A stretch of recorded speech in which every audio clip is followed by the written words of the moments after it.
Dear student, बहुत स्वागत है आपका मिशन इंस्टीट्यूट प्रयागराज में। हम लोग ने परसेंटेज पढ़ना शुरू किया था और परसेंटेज में कई सारी बातें कर लिया था। अब कुछ और बातें बची हुई हैं जिनकी चर्चा अभी तुरंत होनी बाकी है। देखिए, हम लोग सवाल कर रहे थे। अब सवाल में इस तरह के सवाल बचे होंगे आपके, जैसे वेन डायग्राम से रिलेटेड जो सवाल होंगे, वेन डायग्राम। अब देखो, वेन डायग्राम पर कैसे सवाल बनते हैं। एक सवाल देखिए, पहले मैं यहाँ लिख दूं, वेन डायग्राम पर आधारित सवाल। वेन डायग्राम कैसे प्रश्न होते हैं परसेंटेज में जो वेन डायग्राम से सॉल्व किए जाते हैं, आओ समझा जाए। एक प्रश्न लिखेंगे, वहां से आपको स्पष्ट हो जाएगा। एक कार्यालय में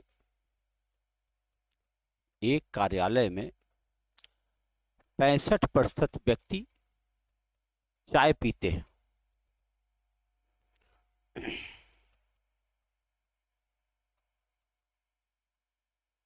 व्यक्ति चाय पीते हैं तथा 45% व्यक्ति कॉफी पीते हैं।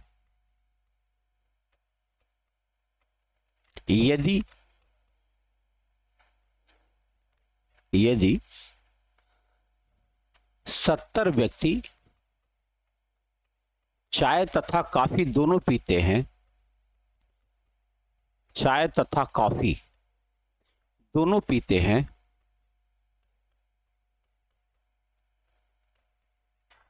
तो कह करके 3 प्रश्न इस पर बनाए जा सकते हैं। पहला प्रश्न है, कुल कितने व्यक्ति हैं? कुल कितने व्यक्ति हैं? दूसरा प्रश्न हो सकता है, केवल चाय पीने वाले कितने हैं? और तीसरा प्रश्न हो सकता है, केवल कॉफी पीने वाले कितने? अब प्रश्न को बहुत अच्छे से समझिएगा। पूरा सवाल यह है कि एक कार्यालय में है, 65% लोग चाय पी रहे हैं और 45% लोग कॉफी पी रहे हैं। 70 व्यक्ति ऐसे हैं जो चाय कॉफी दोनों पसंद कर रहे हैं।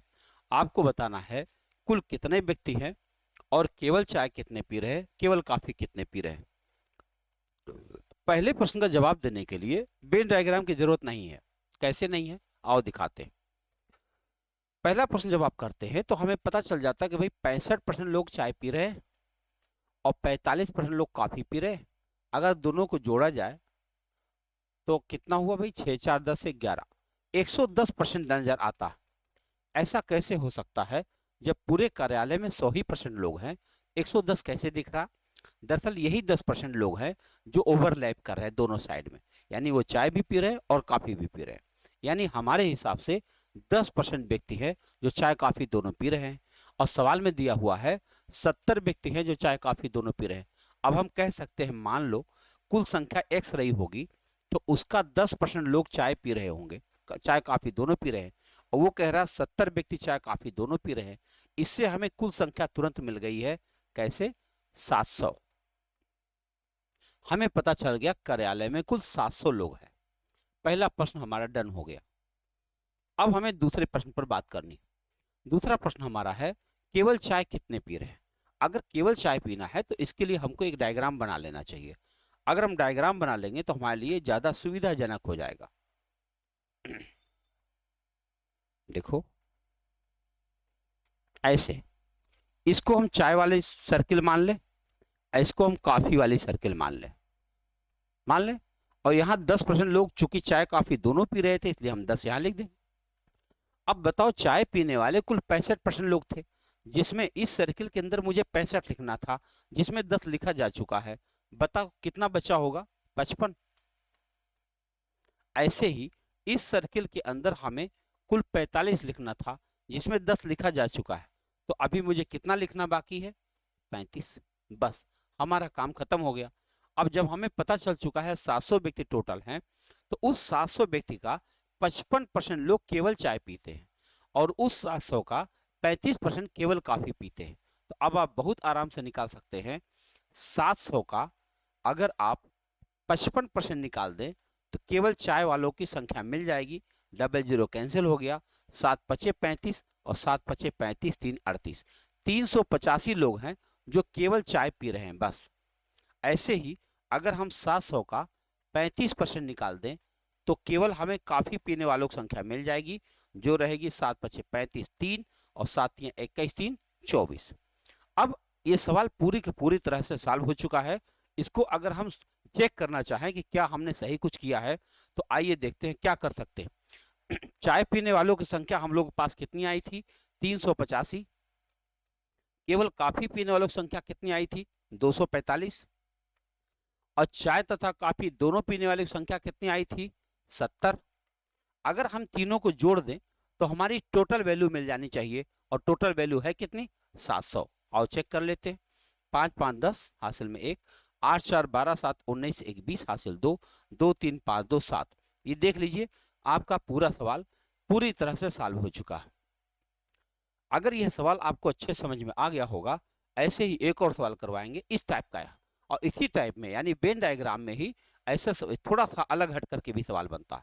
तो एक सवाल ऐसे एक और कर लेते हैं, उसके बाद तब देखते हैं दूसरा टाइप का सवाल क्या बनेगा। मेरे ख्याल से आपको अच्छे समझ में आ गया होगा ये सवाल कैसे हल किया गया। पूरा सवाल आपके सामने है। फिर क्या किया हमने? पहले कुल व्यक्तियों की संख्या निकाला, फिर केवल चाय पीने वालों को निकाला, फिर केवल काफी पीने वालों को निकाला, और फिर इसकी जांच यहाँ कर दिया। जांच करने से क्या फायदा मिल जाता है कि जैसे एश्योर आदमी हो जाता है कि हाँ भाई जो मैंने किया है सही किया। आओ इसी तरह का एक और सवाल लिखते हैं।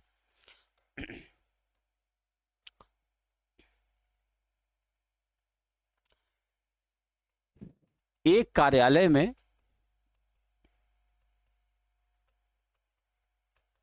78% लोग चाय पीते हैं तथा 36%, 36 क्या, इसको 46 कर लेता हूं, 46% लोग काफी पीते हैं।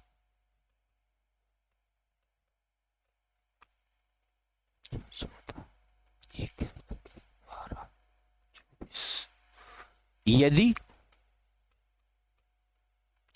120 व्यक्ति चाय तथा कॉफी दोनों पीते हैं, चाय तथा कॉफी दोनों पीते हैं, तो कह करके फिर 3 प्रश्न आपके पास आएगा। पहला आएगा केवल नहीं, पहला क्वेश्चन आएगा कुल व्यक्ति कितने थे, कुल व्यक्ति कितने हैं। दूसरा आएगा केवल चाय वाले कितने हैं, और तीसरा आएगा केवल कॉफी वाले कितने आएंगे। बस यही 3 प्रश्न बताना। तो सबसे पहला काम हम क्या करेंगे, इन दोनों डिजिट जो 78 और 46 दिया है इसे हम पहले जोड़ेंगे। 78 और 46 जोड़ेंगे, और जोड़ के देखेंगे 8 6 14, 7 4 11 1 12। मैं देख रहा हूं कि 24% लोग हैं जो चाय काफी दोनों पी रहे हैं। अगर चाय काफी दोनों पीने वाले 24% दिख रहे हैं, और हमको यहाँ दिखाई पड़ रहा है 120 व्यक्ति चाय काफी दोनों पी रहे हैं, तो कुल व्यक्तियों की संख्या अभी तुरंत मिल जाएगी। देखो कुल व्यक्ति कितने हैं, निकल रहा है। कुल व्यक्ति हो जाएंगे x गुणा, या गुणा कर लो इसी समय, 24% हमारे हिसाब से चाय काफी दोनों पी रहे हैं, वो कह रहे हैं 120 लोग हैं। तो बताओ कितना हो गए भैया?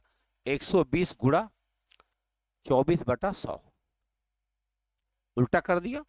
अच्छा, 100/24, तो ये हो गया 24 25 120, यानी कुल व्यक्तियों की संख्या कितनी आ गई? 500। ये आ गए कुल व्यक्ति 500। अब हमको बताना केवल चाय कितने पी रहे हैं। इसको बताने के लिए हमें एक सर्किल बनाना होगा, ये वाला। हमने ये सर्किल बनाया चाय के लिए, और ये सर्किल बनाया कॉफी के लिए, और हमने बीच में लिख दिया 24। काहे का? 24 ये हैं तो जो दोनों पी रहे हैं। अब बताओ इस पूरे बड़े वाले सर्किल में 78 होना चाहिए था, और यहाँ 24 लिखा जा चुका है। तो ये जो 78 में से हमें 24 माइनस करना पड़ेगा। कितना आ जाएगा? 8 में से 6 घटाएंगे 2, और 7 में से 2 घटाएंगे 5। इस जगह पे 52 लिखा जाएगा। ऐसे ही इस सर्किल के अंदर हमें 46 लिखना था, जिसमें 24 लिखा जा चुका है। तो हम क्या करेंगे, 46 में से 24 घटा देंगे, तब कितना हो जाएगा? 6 में से 4 घटाएंगे 2, 4 में से 2 घटाएंगे 2, इस जगह पे 22 लिखा जाएगा। अब आप देख रहे हैं कि हमारे पास तीनों चीजें फिर से मिल गई। अब हमें बताना केवल चाय पीने वाले कितने हैं। तो केवल चाय पीने वाले हम क्या करेंगे, कुल संख्या 500 हमारे पास है, अगर हम 500 का 52% निकाल दें, जो कि हो जाएगा 5 दूनी 10 और 5 पचे 25 से 26, 260 व्यक्ति ऐसे हैं जो केवल चाय पी रहे हैं। ऐसे ही अगर हम 500 का 22% निकाल दें तो कितना हो जाएगा 110, 110 व्यक्ति ऐसे हैं जो केवल कॉफी पी रहे हैं। अब फिर से हम जांच कर देंगे इस सवाल को। जांच कैसे करेंगे? हमारे पास 260 व्यक्ति चाय पी रहे हैं, 110 व्यक्ति कॉफी पी रहे हैं और 120 व्यक्ति चाय तथा कॉफी दोनों पी रहे हैं। आओ चेक करें। तो ये हुआ 0, कहीं पर कोई गड़बड़ी हुई? 0, 6 2 8 1 9, 2 1 3 4, 490, 10 लोग गायब हैं। आओ 10 लोगों की खोज करते हैं, चेक करते हैं। 78 पूरा था भाई, हाँ सही है।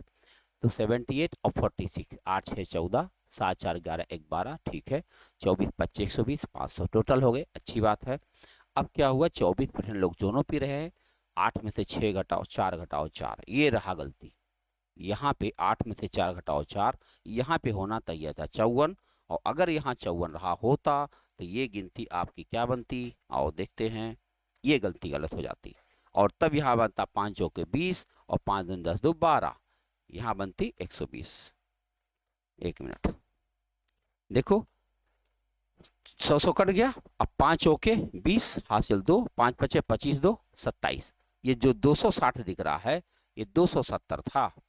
देखो 270, और अब आप देख लो 0 7 दूनो 1 10 और 2 1 3 1 4 1 5, 500। आपका पूरा जांच कंप्लीट हो गया।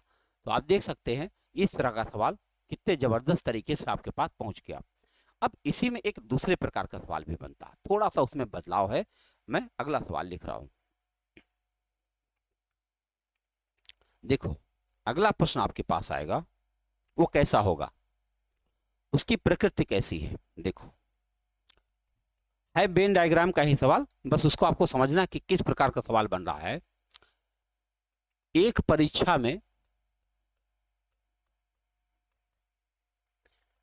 65% छात्र गणित में पास हुए तथा 60% छात्र अंग्रेजी में पास हुए, अंग्रेजी में पास हुए। उसके बाद कह रहा 25% छात्र दोनों विषय में फेल हो गए, दोनों विषय में फेल हो गए। सवाल समझते जाइएगा क्योंकि सवाल थोड़ी सी बड़ी प्रकृति का है। एक परीक्षा में 65% छात्र गणित में पास हो गए तथा 60% छात्र अंग्रेजी में पास हो गए। अब दोनों हो गए। उसके बाद कह रहा 25% छात्र दोनों विषय में फेल हो गए। तो इसका मतलब क्या हुआ? अब उसके बाद कहा गया तथा 40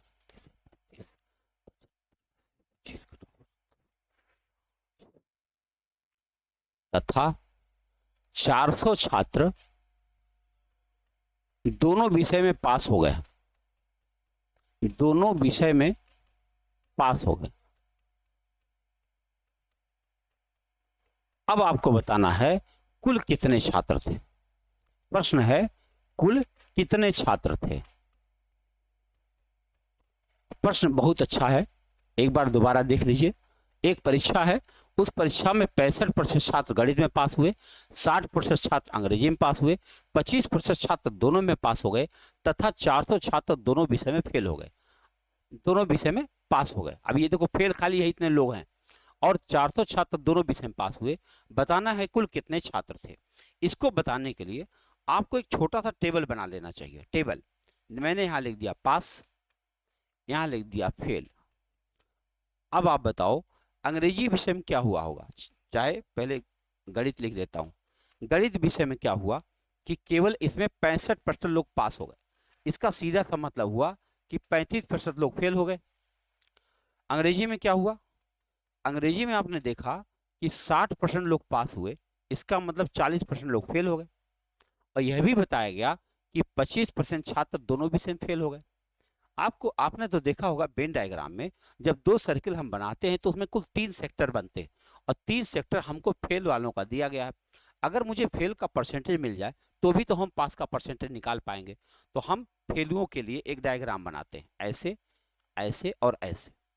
हमने यहाँ लिख दिया गणित और यहाँ लिख दिया अंग्रेजी और यहाँ मैंने लिख दिया 25।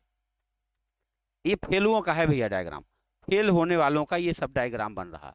बताओ, गणित में 35% लोग फेल हुए, यानी इस सर्किल में मुझे 35 लिखना है, जिसमें से 25 लिखा जा चुका है, तो हम केवल अब 10 लिख पाएंगे। ऐसे ही इस सर्किल के अंदर मुझे 40 लिखना है, जिसमें से 25 लिखा जा चुका है, तो हम क्या लिख पाएंगे? केवल 15 लिख पाएंगे।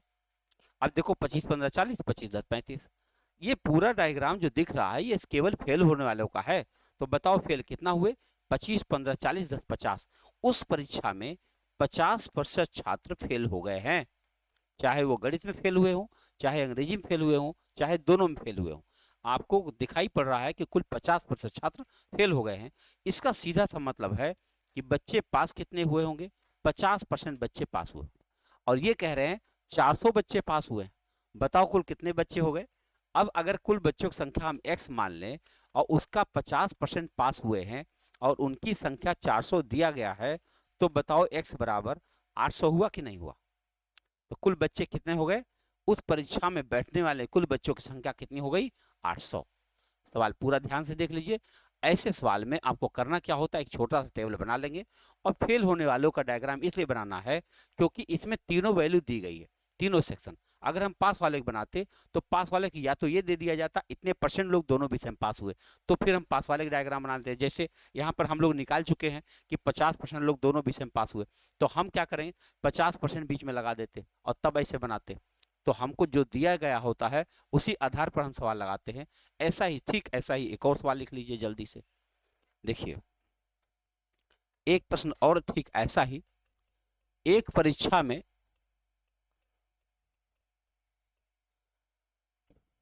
72% छात्र गणित में पास हुए तथा 65% छात्र अंग्रेजी में पास हुए।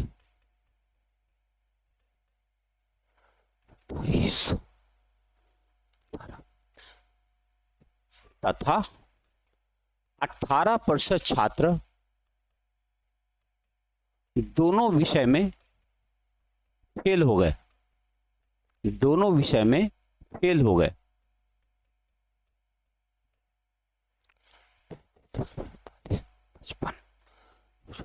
यदि कुल 220 छात्र पास हुए तो कुल छात्रों की संख्या बताओ। देखो ये सवाल देखने में बड़ा होता है लेकिन ज्यादा काम नहीं करना है, बस खाली आपको जल्दी से यह समझ लेना है कि अब हम तुरंत एक छोटा सा डायग्राम बनाए, यहाँ पास वालों के लिए बनाए और यहाँ फेल होने वालों के लिए बनाए। और देखिए पास हमारे पास गणित में कितना हो गए हैं? गणित में पास हुए हैं 72। इसका सीधा मतलब हुआ कि फेल कितना हुए? 72 8 80, 28% इसमें फेल हो गए। और अंग्रेजी में आप देख रहे हैं कि 65% लोग पास हुए, इसका मतलब हुआ 35% लोग फेल हो गए। और यह भी बताया जा रहा है कि 18% छात्र दोनों विषय में फेल हो गए। अब हम क्या करेंगे? फेलुओं के लिए एक डायग्राम बना देंगे। देखिए एक सर्किल ये बनाया, एक सर्किल ये बनाया। अब यहां पर हमने लिख दिया गणित और यहां लिख दिया अंग्रेजी और यहां बीच में लिख दिया 18। अब आप देख लो गणित में कुल 28% लोग फेल हैं, जिसमें 18 लिखा जा चुका है, तो अब हमको तो यहाँ 10 लिखना है। और ऐसे ही अंग्रेजी में 35 लिखना था, जिसमें 18 लिखा जा चुका है, तो 15 में से 8 घटाओ, क्या बचा भाई? 7। और यहाँ बचेगा 2 में से 1 घटाओ 1, भाई 17 बचा। अब जरा देखो कुल कितने फेल हो गए, तो पता चलेगा। ठीक है, 8 और 7 15, हासिल 1 2 3 4, कुल पता चला कि 45% लोग फेल हो चुके हैं। अगर उस परीक्षा में 45% लोग फेल हुए हैं, इसका सीधा मतलब हुआ कि 55% लोग पास हुए होंगे, और पास होने वाले की संख्या 220 दिया गया है। अब आप बताओ, किसी संख्या का 55% लोग पास हो गए हैं, इसका मतलब मान लो संख्या x रही हो, उसका 55% लोग पास हुए हैं, और यहाँ दिया है 220 लोग पास हुए हैं। तो आप जानते हैं 55 चौके 220 होता है, यानी x की संख्या कितनी आ गई, 400। यानी अब हम समझ गए कि 400 लोग पास हुए। तो कितने आसानी से सवाल हो सकता है। एक सवाल और बनता है इस तरह का, रेशियो पर आधारित, अनुपात पर। आओ देखा जाए, अगर परसेंटेज में अनुपात आए तो क्या करते हैं। अनुपात पर आधारित कैसे सवाल लगाएंगे, तो आधारित, अभी तो जब हम पीपीटी लेंगे तो उस पर तो हम सवाल करवाएंगे। तो पहले एक छोटा सा एक अनुभव ले लेंगे, तो जिससे क्या होगा कि सवाल जब आएगा हमारे सामने तो कोई सोचना नहीं रहेगा, है कि नहीं। देखा जाए, एक विद्यालय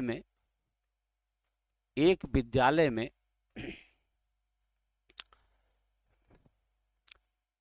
20% छात्रों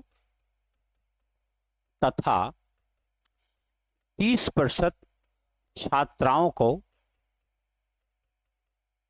छात्रवृत्ति मिलती है। छात्रवृत्ति मिलती है, छात्रवृत्ति मिलती है। यदि छात्र तथा छात्रा का अनुपात 3:2 है, यानी कुल संख्या का अनुपात 3:2 है, तो कितने प्रतिशत विद्यार्थियों को छात्रवृत्ति नहीं मिलती। छात्रवृत्ति नहीं मिलती, नहीं मिलती। जरा समझिए सवाल। सवाल था, कोई विद्यालय है जिसमें जो लड़का और लड़की पढ़ते हैं उसमें 3:2 का रेशियो है, यानी लड़का 3 है तो लड़की 2 है, 3:2 के रेशियो में बच्चे हैं। अब उन बच्चों में से 20% लड़कों को छात्रवृत्ति मिलती है तथा 30% छात्राओं को छात्रवृत्ति मिलती है। आपको बताना कितने प्रतिशत बच्चों को छात्रवृत्ति नहीं मिलती है। आओ देखा जाए, तो अगर हम यहाँ लिख दें छात्र और यहाँ लिख दें छात्रा, और ये है 3:2 के रेशियो में है। मैं जो बताने के लिए यह सवाल लिया हूँ वो यह बताना चाह रहा हूँ कि परसेंटेज के अंदर अगर रेशियो का सवाल बन जाए तो आपको इन रेशियो के साथ में वेरिएबल x या y नहीं मानना चाहिए, बल्कि इसकी जगह पे 00 मान लेना चाहिए। ये फायदेमंद है। फायदेमंद क्यों है, मौखिक सवाल बन जाता है। रेशियो के साथ में जब रेशियो का चैप्टर रहेगा उसमें x मानना फायदेमंद होता है, लेकिन परसेंटेज के चैप्टर में x ना मान करके अगर 00 आप लगा दें तो आपको सुविधा होगी। कैसे होगी दिखाता हूँ। देखो, छात्रवृत्ति 20% मिलती है। अब जरा सोचो आप कि अगर लड़का है और उसको 20% को छात्रवृत्ति मिलती है, इसका सीधा मतलब है कि 30% को 80% को नहीं मिलती होगी। तो बताओ, 300 लड़का है, 300 लड़का और 200 लड़की, माना कुल मिला करके कुल 500 बच्चे हैं, और 500 बच्चों में से जो 300 लड़का है उस 300 में से 20% को छात्रवृत्ति मिलती है, इसका मतलब 80% को नहीं मिलती है। इसका 80% निकाला जाए, 8 3 24, 240। ये मौखिक आ गया, नहीं यही चीज लगाना पड़ता, ये मौखिक आ गया 240। ऐसे ही छात्राओं में 30% को मिलती है, इसका मतलब 70% को नहीं मिलती है, तो 70% का निकालो, 7 दूनी 14, 140। अब अगर इनको हम जोड़ लें तो हमें ये पता चल जाएगा, 4 4 8 2 1 3, कुल 500 बच्चे हैं जिसमें 380 बच्चों को नहीं मिलती है। तो बताओ कितने परसेंट को छात्रवृत्ति नहीं मिलती है। आप बहुत आसानी से लगा पाओगे, 380/500 और गुणा 100। हमें केवल परसेंटेज बताना है, कितने परसेंट को छात्रवृत्ति नहीं मिलती है। तो ये 380 बच्चे जिनको नहीं मिली है, कुल बच्चे हैं 500। आराम से इसको आप काट सकते हैं, 5 से भाग दीजिए, 5 7 35, 3 बचेगा, 5 6 30, यानी आप कह सकते हो 76% को छात्रवृत्ति नहीं मिलती। तरीका नंबर 1। एक तरीका और है। तरीका यह है कि अगर हम 80 और 70% ना करके यही बता दें कितने परसेंट को मिलती है। अगर हमें यह पता चल जाए कि 20%, कुल 20% लोगों को मिलती है, तो इसका सीधा मतलब हुआ 80% को नहीं मिलती होगी। ऐसे ही कोई हमको बता दे कि कुल मिला के 25% को छात्रवृत्ति मिलती है, इसका सीधा मतलब हो जाएगा 75% को नहीं मिलती है। तो हम चाहें तो इसी सवाल को दूसरे तरह से भी सोच सकते हैं और दिखाएं कैसे। हम दूसरी तरह से भी सवाल को सोच सकते हैं। देखो, अगर हम यह मान लें कि हमारे पास 300 बच्चे हैं, लड़का है, जिसमें 20% को मिलती है, तो बताओ 300 का 20% कितना हुआ भाई? 3 दूनी 6, केवल 60 लोगों को मिलती है। और लड़कियों में 30% को मिलती है, 3 दूनी 6, ये भी 60 को मिलती है। यानी ऐसे सोच लो, केवल 120 लोगों को छात्रवृत्ति मिलती है, 500 में से 120 को मिलती है। क्या परसेंट लोगों को मिलती है? 120 बटा 500 और गुणा 100 आप करेंगे तो ये हो जाएगा 5 दूनी 10, 5 24। यानी हमें पता चल चुका है कि 24% लोगों को मिलती है, 24% लोगों को छात्रवृत्ति मिलती है। सीधा मतलब हुआ कि 76% लोगों को छात्रवृत्ति नहीं मिलती। सहमत है आप? समझ पा रहे हैं? एक और सवाल लेते हैं रेशियो पर आधारित, आओ देखा जाए। रेशियो पर जाते हैं। एक पुराना सवाल जो आ चुका है परीक्षा में, मैं ले रहा हूं कि एक परिवार में चावल, मछली तथा तेल पर खर्च का अनुपात कितना है?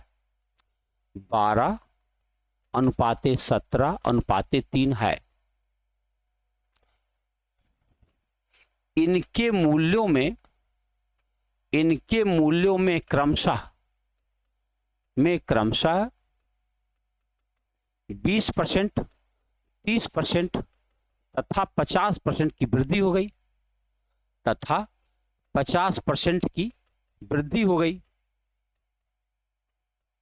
गई, अब परिवार का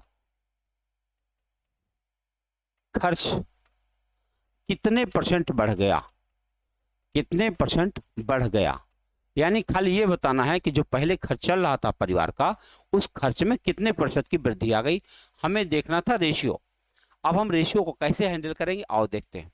ये है चावल, ये है मछली और ये है तेल। ये है 12, ये है 17, ये है 3। अभी थोड़ी देर पहले मैंने बताया कि जब परसेंटेज के चैप्टर में अनुपात आ जाए तो क्या करते हैं, उनके साथ में डबल जीरो लगा देते हैं। डबल जीरो लगाने से फायदा बहुत होता है कि हम बहुत सारे काम मौखिक कर पाते हैं।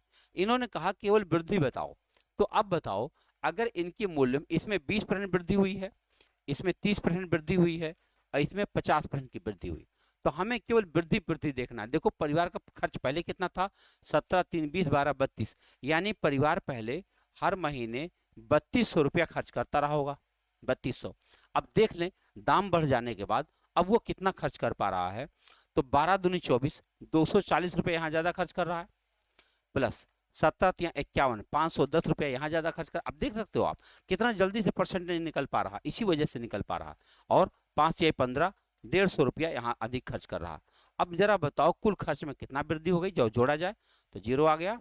5, 1, 6, 4, 10, हाथ से 1, 2, 5, 7, 2, 9, यानी उसके खर्च में कुल 900 रुपये की वृद्धि हो गई। अब बताओ 900 रुपये की वृद्धि को कितने परसेंट वृद्धि कहा जाएगा? जब पहले खर्च 3200 चल रहा था, अब 900 और होने लगा, तो कितने परसेंट वृद्धि होने लगी? 900 बटा 3200 और गुणा 100। आप इसे काटेंगे, डबल जीरो यहाँ से कट जाएगा। 4 से और कट सकता है, 4 8 32 और 4 दूनी 8 और फिर 4 दूनी 8 और 4 5 20। 225 में 8 से भाग दें तो क्या आ जाएगा? 8 दूनी 16, 4 65, 8 28 64, 1 बचेगा 8। 28 सही 1/8% की टोटल वृद्धि मानी जाएगी। तो आप देख सकते हैं कि परसेंटेज के कुछ सवाल कितने मजेदार हैं। केवल थोड़ा सा सोचिए और तब अपने आप उत्तर बनता चला जाता है। हमने अभी देख लिया कि वेन डायग्राम के सवाल कैसे बनते हैं, अनुपात के सवाल कैसे बनते हैं। अगले वीडियो में हम मिलेंगे पीपीटी के साथ में और कुछ अभ्यास कराएंगे। आइए देखते हैं कैसे होगा। मिलते हैं अगले वीडियो में। धन्यवाद।